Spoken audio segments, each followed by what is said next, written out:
Marami kasi nagsasabi, no, na, ayan, maraming trolls, na wala kaming ambag. Tayo, pumunta lang si Marlica sa Hague para manggulo. Di ba? May mga ganon. Alam nyo, ito lahat ay aligned. Lahat ng mga lumalabas na yan, aligned yan sa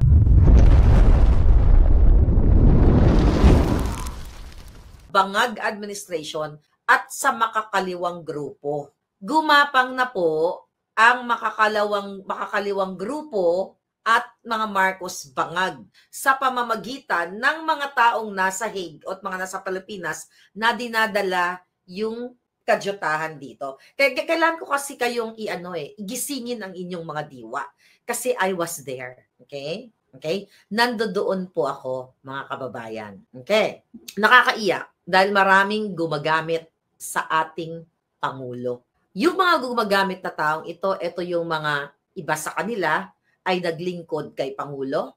Yung iba sa kanila ay talaga namang kumita, nagkapera, yumaman, right?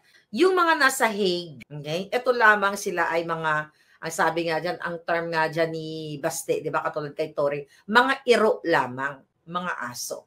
Una po akong pumunta kasi, may mga information tayong mga nalalaman, pero kasi hindi natin lahat pwede disclose. Okay?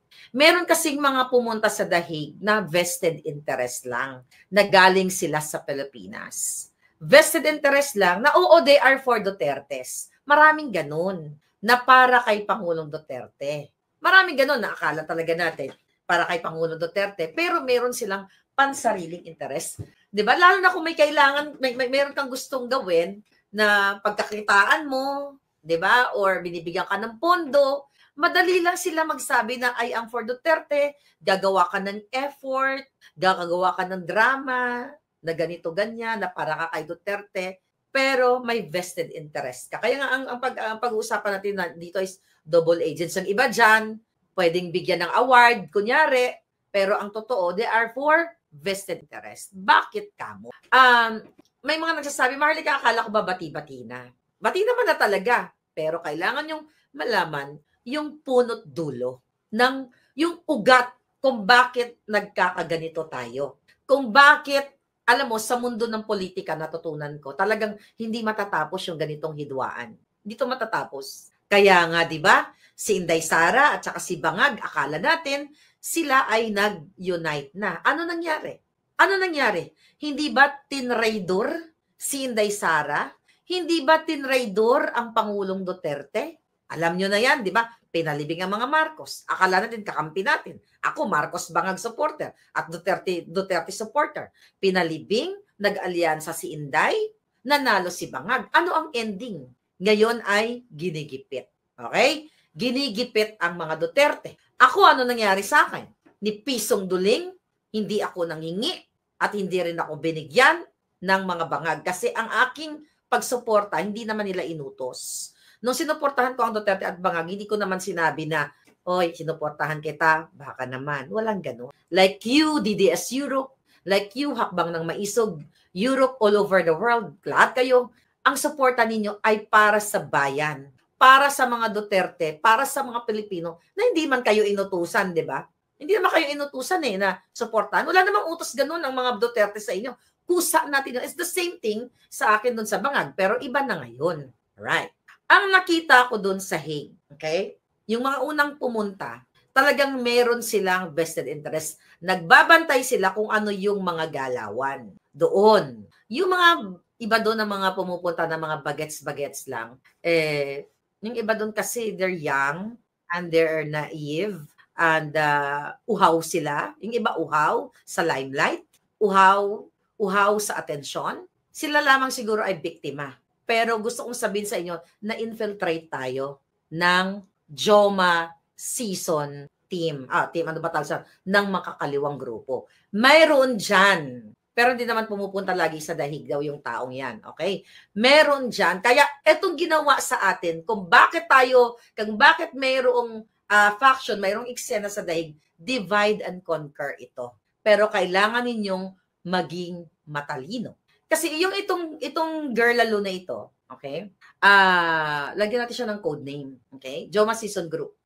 Itong sinasabi kong Alpotera, siya ang punot dulo ng lahat.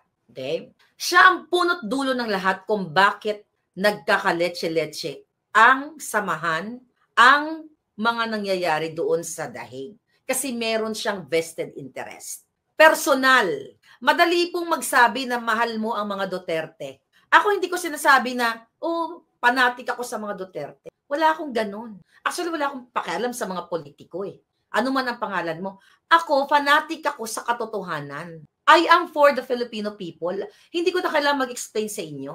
Ang nangyari kasi, meron talagang pera na bumaha noong birthday. Okay? May bago pa nag-birthday ang ating pangalawang pangulo, right? Ay meron talagang pera na pinakawalan. Hindi dahil kay Inday Sara, kundi pera na inalay doon sa tinatawag niyong double agents or namamangka sa dalawang ilog o parang may vested interest. Meron talagang nag-supply ng pera para pigilan, okay? Para pigilan kaming magsalita ng Marcos Bangag, Marcos Ngiwi, Lisa Buton. Not from Inday Sara's end, definitely, okay? Pero ito ang aking gusto.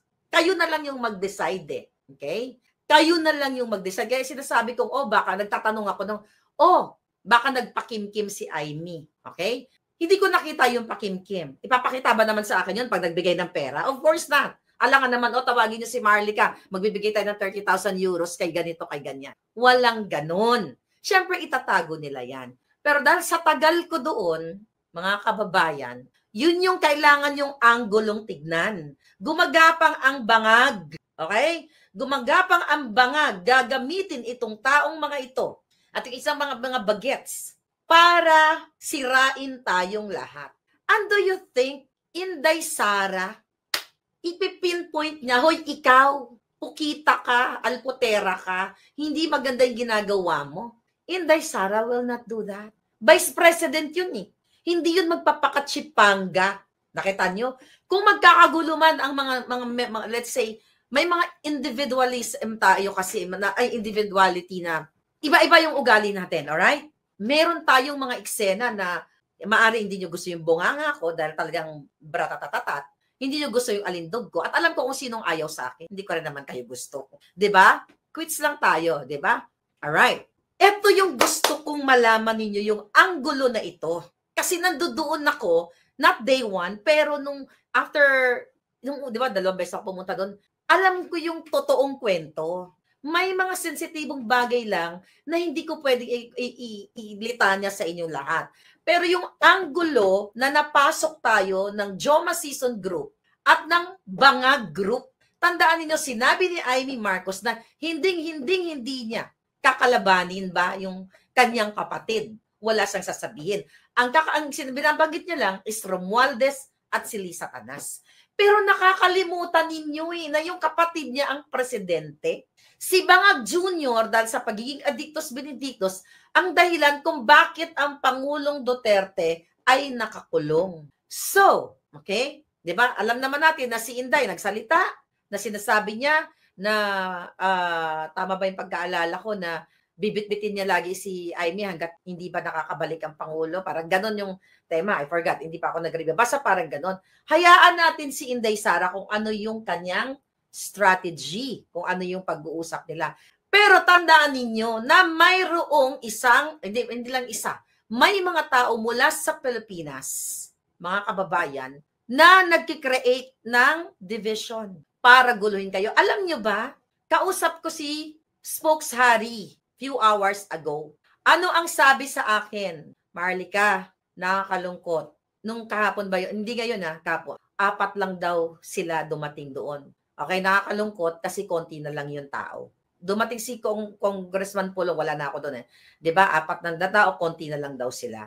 Tapos sabi ko sa kanya, ano sa tingin mo? Ano sa tingin mo ang dahilan kung bakit hindi pumupunta yung tao? Actually, hindi kami nagkawatak-watak.